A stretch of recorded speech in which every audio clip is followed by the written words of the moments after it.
बिस्मिल्लाहिर्रहमानिर्रहीम। अस्सलाम वालेकुम स्टूडेंट।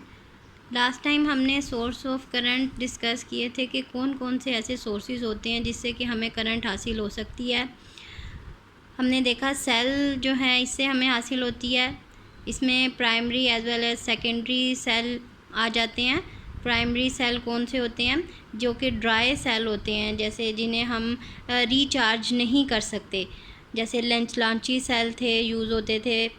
और जिन्हें हम रिचार्ज ना कर सकें वो क्या है, नॉन रिचार्जेबल जो सेल होते हैं वो कहलाते हैं प्राइमरी। और सेकेंडरी जो सेल्स हैं वो कौन से होते हैं? जैसे लेड एसिड सेल है, निकल कैडमियम बैटरीज़ जो यूज़ होती हैं, अल्कलाइन सेल्स हैं, ये इनको हम रिचार्ज कर सकते हैं by passing current through them. तो ये प्राइमरी और सेकेंडरी सेल्स होते हैं। और इससे हमें क्या होता है, केमिकल एनर्जी इलेक्ट्रिकल में कन्वर्ट होती है। हमने ये डिस्कस कर लिया था। जनरेटर हमने डिस्कस किया था, उससे हमें इलेक्ट्रिसिटी हासिल होती है। थर्मोकपल से हमें इलेक्ट्रिसिटी हासिल होती है। इसके अलावा सोलर सेल जो हैं इनसे हमें इलेक्ट्रिसिटी हासिल हो सकती है, ठीक है, जो कि लाइट को कन्वर्ट करता है इलेक्ट्रिकल एनर्जी में। आज हमने क्या पढ़ना है? Affects of current. Affects of current यानी कि करंट का क्या अफेक्ट हो सकता है। तो इलेक्ट्रिक करंट जो है उसकी प्रेजेंस जो है उससे हम किस तरह से डिटेक्ट कर सकते हैं? बहुत सारी मेथड हैं जिससे कि हम उसको डिटेक्ट कर सकते हैं। लाइक हीटिंग अफेक्ट है, मैग्नेटिक अफेक्ट है, केमिकल अफेक्ट है। हम बारी बारी ये सारे अफेक्ट जो हैं वो डिस्कस करते हैं। सबसे पहले जो हमारा है वो क्या है? हीटिंग अफेक्ट, ठीक है। हीटिंग अफेक्ट हम डिस्कस करते हैं। Current flows through a metallic wire due to motion of the electrons. During the course of their motion they collide frequently with the atom of the metal.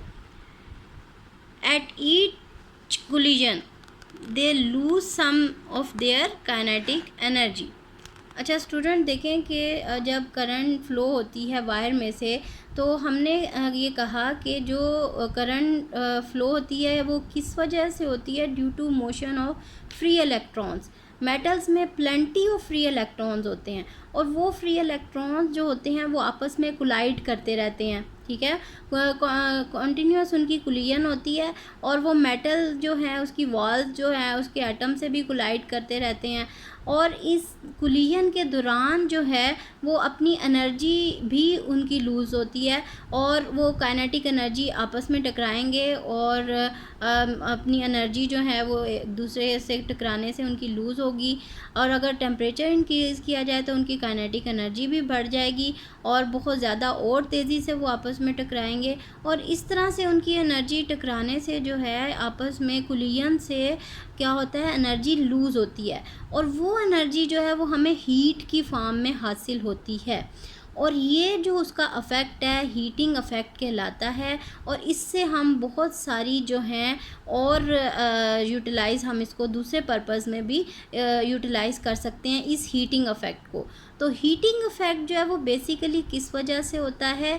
जब electron आपस में collide करते हैं तो उनके कुलियन से वो आपस में जितना ज़्यादा तेज़ी से कोलाइड करेंगे उतनी ज़्यादा काइनेटिक एनर्जी इंक्रीज़ होगी और लॉस होगा एनर्जी का जो है आपस में टकराने से।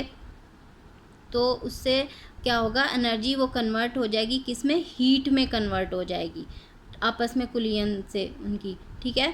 तो वो जो करंट अगर हम फ़्लो करते हैं किसी वायर में तो उसकी काइनेटिक एनर्जी इंक्रीज़ होती है, ठीक है।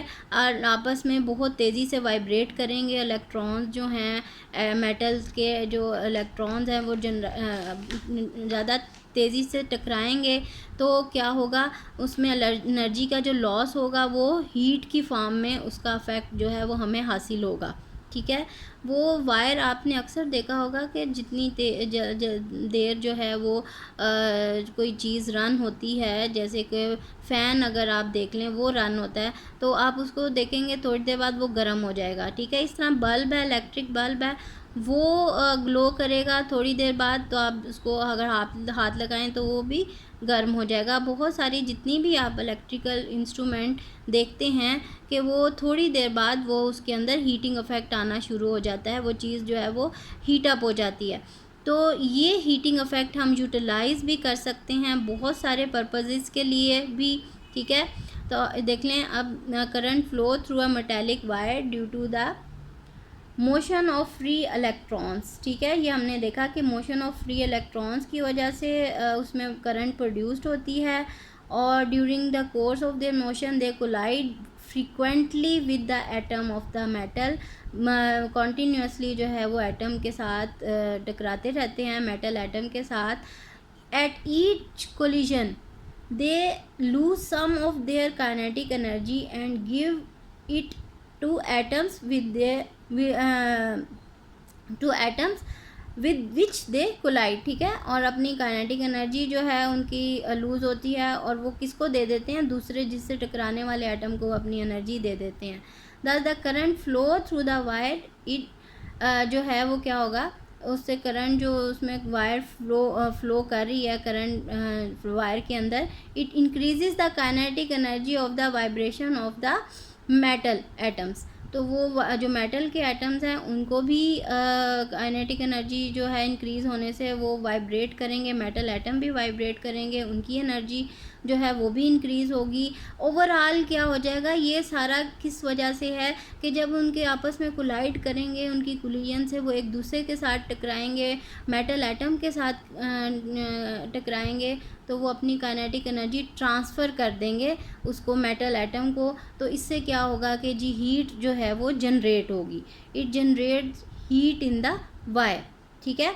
It is found that the heat H produced by current I in the wire of resistance R during time interval T is given by, ये इक्वेशन है जो कि साइंटिस्ट ने कैलकुलेट की हुई है, ठीक है। You have to learn it as it is. H is equals to I square R T. H क्या है, जो हीट प्रोड्यूस्ड हो रही है उसको हमने किस फार्मूले के ज़रिए से हमने देखना है। ये एच हीट के लिए है, ठीक है, हीटिंग इफेक्ट के लिए, और आई जो है करंट है, आर उसकी रेजिस्टेंस है, टी जो है वो जितने टाइम में वो जा रही है उसके अंदर टाइम इंटरवल के, ड्यूरिंग द टाइम इंटरवल वो करंट जो है पास हो रही है रेजिस्टेंस में से, ये वो टी टाइम है, ठीक है। तो ये इसकी इक्वेशन है हीटिंग इफेक्ट की।